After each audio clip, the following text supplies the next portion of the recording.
So shallow cross. So again, looking at the diagram, working from route number 1 up here. So we're going to have a post, okay, by our field outside receiver. Our posts will convert to go balls versus inside leverage man-to-man or any type of cloud coverage. This is not part of our progression. This is just an alert.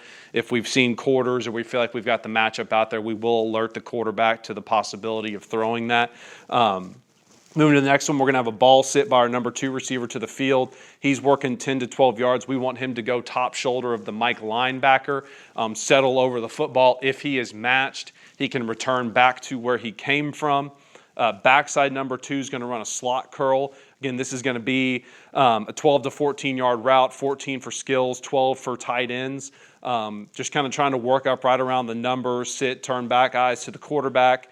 Along with a shallow coming from the number 1 receiver to the boundary, and then we're going to have a wide route from the running back. So in terms of progression and what the quarterback is looking for when we talk about this play, we are looking to high-low the Mike linebacker to the field. And where this play, I mean, this is an old West Coast passing concept, and how we evolved to this was in the past, we used to run, a 10 to 12-yard hunt route from our number 2 receiver to the field. But the issue is with the modern 4-2-5 defenses, who were you really high-lowing? Was it the nickel to the field? Was it the Mike? And the windows weren't where they were supposed to be. So, we've adjusted back to this concept, and we're going to put the conflict directly on the Mike.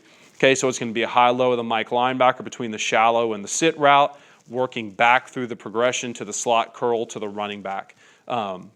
And we'll talk about this more, but the shutdown read for the shallow, and again, the shallows, the core route of this concept is going to come from that field overhang defender. Okay, so key coaching points: when you run the shallow, hug the line of scrimmage till you cross the football. It'll keep you from getting collisioned. Generally speaking, linebackers are not going to come collision you at the line of scrimmage or within a couple yards of it because they're working their drops. Like I just said, it's going to protect you from the reroutes.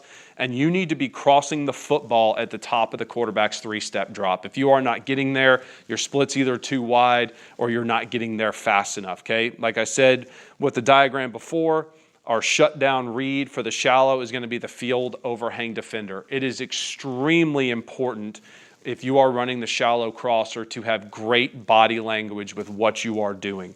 And we always teach them, if you're looking at the quarterback, you're booking, you're running the whole way. If you're staring down the field overhang defender, the quarterback is expecting you to shut down that route, and the route needs to be shut down outside the play side tackle, usually about 3 to 4 yards. Okay, so here we're looking at the first one. Okay, again, so we've got our running back on the right. Okay, the shallow's coming to the field. We got the post and the sit coming from the field. This defender right here is going to be our shutdown read for the shallow crosser. This Mike linebacker right here in the box is going to be the high-low read for the quarterback. Okay, so we've got the switch release. Okay, the receiver, he's looking up. This defender right over here, he determines to shut down. Good, quick decision by the quarterback to check the ball down to the shallow crosser. He tight turns, gets vertical. We will talk about this more in depth as I go through different receptions with it. But we teach the receivers on the shallow cross. If it's one defender, make them miss. If it's 2, split them. Very, very important because it can be the difference in a 5-yard completion and a 7 to 8 yard completion, depending on how this receiver handles this. But again, really good job by everybody here. The secondary high planes, quarterback comes down to the shallow, and again, we complete a 4-yard route for 10 plus yards. Okay, and we'll look at it here from the end zone copy. So again, we're going to make this linebacker right here wrong. He gets depth to cover the sit route. This is a pretty clean read here for the quarterback. Shallow shuts it down. Okay, gets vertical, makes 1 miss, goes and gets yardage. Okay, here we're going to bring a little short motion.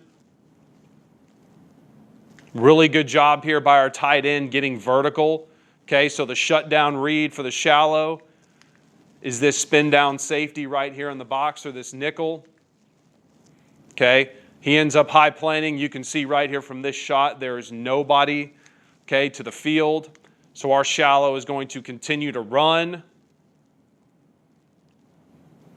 Again, a lot of space, very high percentage completion. And you can really get a good look at this here from the end zone. Again, a lot of confidence in this play. We'll call it open field, backed up, third down, red zone, doesn't matter. This is a concept that is a staple of what we do as an offense here at Trinity. Okay, so you can see the Mike, he high planes. Nickel gives us the outside, so we're going to continue running. The receiver keeps looking at the quarterback. Again, 3 to 4 yard pass, 10+ yard gain. Okay, here we're going to short motion from the field. This team likes to play a lot of man coverage, so we felt like we could short motion, get a decent rub, get their eyes wrong. Okay, so again, really nice job here on the switch release on the backside. Again, man coverage, shallow crossers looking at the quarterback. He's going to continue to run. Again, that's a very good play by their middle linebacker. I think he was one of the defensive players of the year one of those years. So most of the time we're going to outrun that Mike and end up with an even bigger play. So again, you can see the short motion here. So all we're doing now is we're exchanging the sit route and we're going to spray the post. This is also a good way if we feel like we could have a shot at the post route, if we're getting quarters coverage or something like that. By switching the release here, we can get inside leverage for our on-the-ball receiver on the post, inside leverage on the corner, and have a shot. But obviously with the coverage they're playing here, we don't have a look at the post. But again, really good high percentage completion. Okay, so again, this is a day one install for us. We're going to do window dressing, eye candy. We're going to shift, and then we're going to motion. We're going to do all sorts of stuff to try and just not align in the exact same formation. So here we show an empty formation. We bring the running back, just a very simple shift for us. And then we're going to fly motion across the formation, our slot receiver, to exchange the release with our X. Again, a couple things that are really key here from a teaching point. Great timing here by the slot receiver motioning across. If he motions across and he's continuing to run full speed and doesn't skate, as our receiver coach, Coach Gazelle, likes to say, he's going to overrun the switch release. We get a great switch release right here. Mike and Quick high plane this. Okay, so it's an easy shutdown read here for our receiver. Okay, and then he's got two defenders, so he's going to split them. So this is the difference right here, splitting these two guys of a third, and let's just say 3 and a third and 1 with a much higher percentage conversion rate. And again, as you watch this clip, you could make an argument that the receiver could have continued running if he wanted to. If he felt like he had leverage on 13 and could beat him outside, he can take it. But again, he's definitive, he's decisive, he's got his eyes on him. So again, if you watch 13, he's looking up, number 13 on the defense the whole way. He shuts it down just outside the tackle. No nonsense, quick decision, gets vertical, has a good completion. Now this is one where we need better body language and a more decisive stop here from our shallow cross. So again, we're going to short motion to the field. Okay, again, try and squeeze the surface a little bit.